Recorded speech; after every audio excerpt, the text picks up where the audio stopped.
Fala aí pessoal, beleza? Boa tarde a todos, boa noite, bom dia, quem estiver assistindo esse vídeo agora.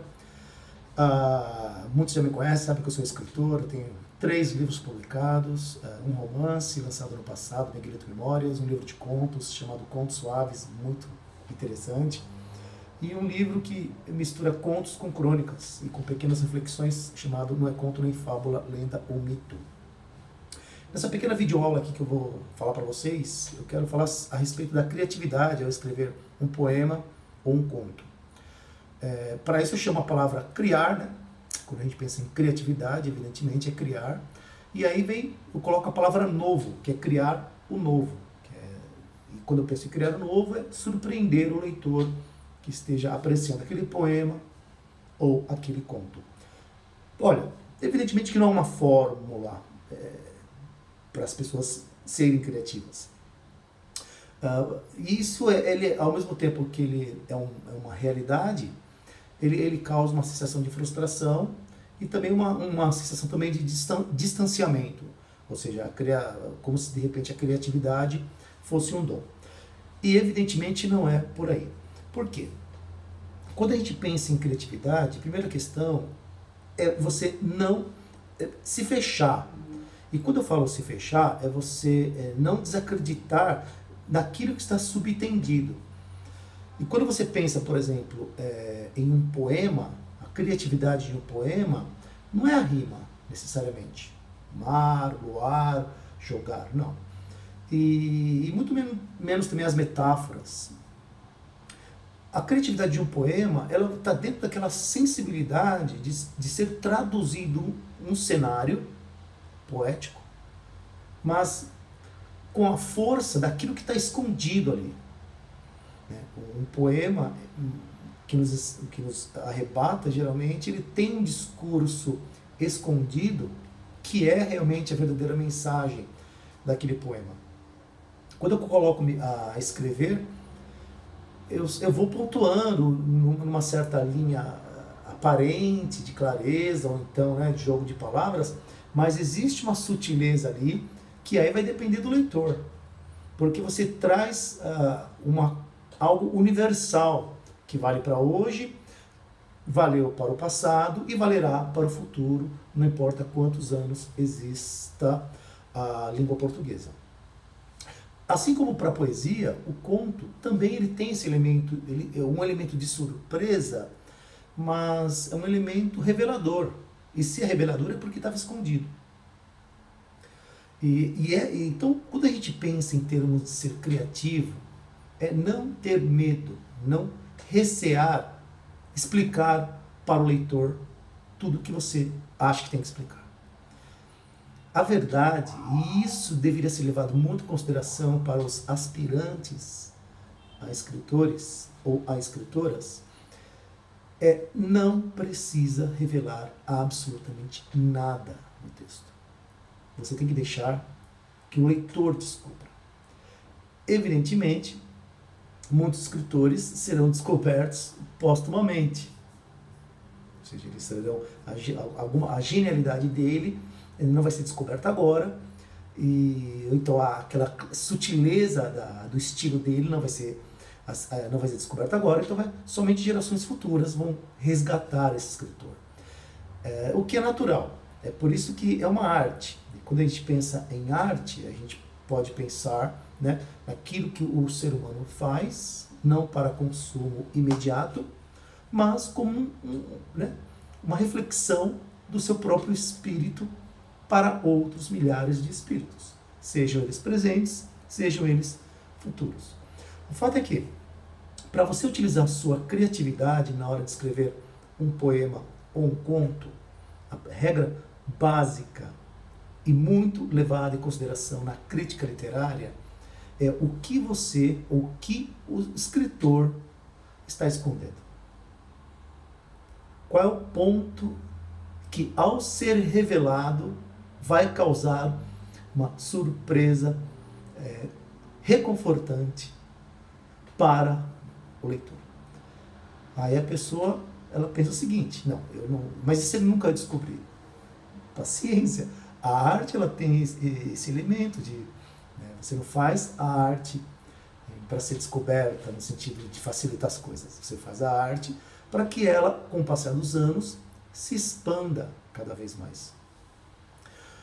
E como professor de literatura e até mesmo crítico literário, um poeta que me agrada muito é o Manuel Bandeira, porque apesar dos poemas dele terem sido escritos no início dos anos 1920, 1930, 1940, os poemas dele, a maioria, são todos simples, mas muito sutis. E quando você faz uma releitura de 100 anos atrás, da escrita dele de 100 anos atrás, uma releitura dentro da nossa cultura de hoje, nessa modernidade toda, nesses avanços tecnológicos, nesse dinamismo de comunicação que há, o poema do Manuel Bandeira ele é extremamente rico. Ele vai traduzindo, ele vai mostrando, né, aquilo que parecia simples, mas a profundidade do espírito humano naquele texto. E assim vale, evidentemente, para os contos do Machado de Assis, por exemplo, né, para citar dois autores consagrados. Tem um conto do Machado de Assis chamado O Cônego e a Metafísica do Estilo, em que o cônego Matias, está escrevendo um discurso e, de repente, ele para de escrever esse discurso e ele fala que um substantivo que ele escreveu estava procurando um adjetivo. E a união do substantivo com o adjetivo, essa união, seria o casamento, que ele dá o nome de estilo. E o conto é bem interessante, mas o bacana é a gente perceber que quando o Machado está escrevendo esse conto, ele fala, olha, um lado do cérebro é de uma forma, o outro lado é de outra forma. Vai chegar um momento da humanidade em que vai se perceber que cada pontinho do cérebro tem uma função. Hoje em dia, é aquilo que mais se discute, né? Ou seja, dos 86 bilhões de neurônios que compõem o nosso cérebro, você tem lá 5 mil neurônios que detectam a cor azul. Você tem lá 10 mil neurônios que detecta o movimento X. 8 mil neurônios, ou seja, você vai perceber que os conjuntos pequenos de neurônios, de 10, de 20, de 30 mil neurônios, servem para especificamente, né, uma sutileza. Tanto que se há um problema naqueles neurônios, naquele conjunto pequeno, há um prejuízo, né, daquele estímulo, que de repente passa a não haver mais. Existem pessoas que elas não conseguem, os neurônios são destruídos por alguma batida ou por alguma hemorragia, e a pessoa não consegue, por exemplo, olhar para a palavra, identificar aquilo como palavra. Ele olha para a palavra e vê manchas.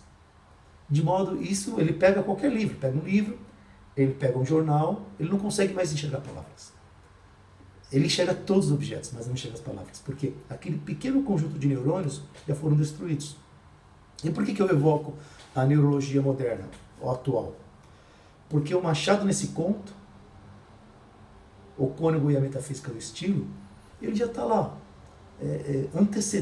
antecipando, né, o que vai acontecer, né, ou que iria acontecer, o que está acontecendo, né, depois de 150 anos. Então, ou seja, a literatura e a criatividade, primeira questão é você esconder. Não tenha medo de você esconder o que está escrevendo. Se de repente você quer falar sobre o ódio, só que aí você vai lá sutilmente escrevendo sobre o amor. Sobre o amor. E aí numa releitura futura, vai se perceber que aquele amor, na verdade, era um sentimento reprimido, que é um recalque. De tanto ódio, ele preferiu falar do amor para poder esconder, né, aquele sentimento. Isso eu estou falando por exemplo de conto. No caso de poesia, era muito comum entre os românticos, e isso a gente pode citar Álvares de Azevedo, os caras falarem muito sobre sexo, né, um sexo até pornográfico, naqueles poemas amorosos, maravilhosos, em que numa primeira leitura a gente acha que o cara está apaixonado. Nada. Numa primeira leitura é a paixão Mas numa leitura mais atenta, mais detalhada, você percebe que ele está sendo irônico ao extremo a ponto de vulgarizar sexualmente a sua amada, o que é muito comum também, tá? Então, pensando em criatividade, porque isso aqui não é para você ser criativo, esse texto, é para você refletir, esse vídeo não é para você ser criativo, é para você refletir a respeito desse potencial da criatividade, que é você procurar não ter medo de esconder, não facilite para o leitor. O escritor, ele pode ser tudo, menos ingênuo. Eu sempre comento que eu, particularmente, não posso ser ingênuo porque eu sou escritor. Então, a alma humana, ela não pode ter muitos segredos para mim. O comportamento humano não pode ter segredos.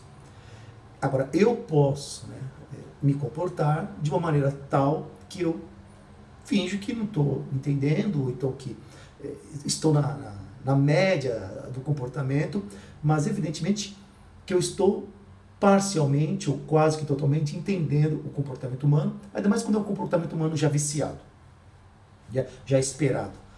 Então, ou seja, é escritor, não seja ingênuo. Claro, se você está no início da escrita, você vai cometer muita ingenuidade porque é normal, mas aí que está a dica. Você quer levar a sério no sentido de fazer parte da sua própria vida, até como prazer, de repente você vai virar médico, engenheiro, vai trabalhar no comércio, vai virar vendedor, não importa o que você vai fazer em termos profissionais.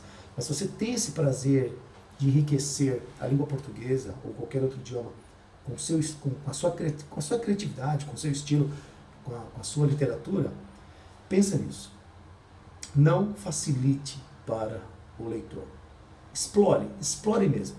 Né? Explore bastante, né? Oculta. Ao invés de você falar que ama, fala que o cheiro do mar, né, trazia lembranças de uma avó querida, né, que fazia chuchu cozido. Né? De repente você cria uma imagem, sabe, que aparentemente, mas aí lá dentro do poema você vai dando pequenas pistas de que aquela imagem é uma tênue ironia, a ponto de, dessa ironia, na verdade, desvendar um amor escondido, um amor profundo, um amor arrebatador. Pequenos exemplos, os exemplos eles podem ser vários outros, né? Como essa aqui é uma pequena aula para pessoas interessadas em começar a escrever ou aprofundar e enriquecer mais a sua escrita. Tá aí, ok? Então, só para agora terminar, nós temos aqui o meu livro Contos Suaves, que esse livro aqui ele fala sobre a periferia de São Paulo, ele é bem interessante, muito, muito instigante. Esse outro livro aqui, que mistura contos com reflexões, não é conto nem fábula, lenda ou mito, é o nome de um trecho da música dos Racionais MC, né, chamado Negro Drama. Então você vê, né, eu não fui nada ingênuo com o título, tá? Até no Contos Suaves também, você vê capa tudo cinza, nós temos aqui uma imagem da foto de São Paulo também, tudo isso é subliminar. E por fim, tem aqui, ó, meu romance que eu publiquei ano passado, Miguelito Memórias. Só para você ter uma ideia, a palavra Miguelito, o nome Miguelito veio do avô dele que se chama Miguel e do pai dele que se chama Pablo, porém o pai é peruano. Então apenas para lembrar o avô e o pai, colocou-se Miguelito, ok? Então tá aqui. Esse livro aqui ele é bem interessante também, ele está passando por uma agora, segunda revisão, mais, né, elaboradinho em alguns aspectos, algumas correções que passaram batida.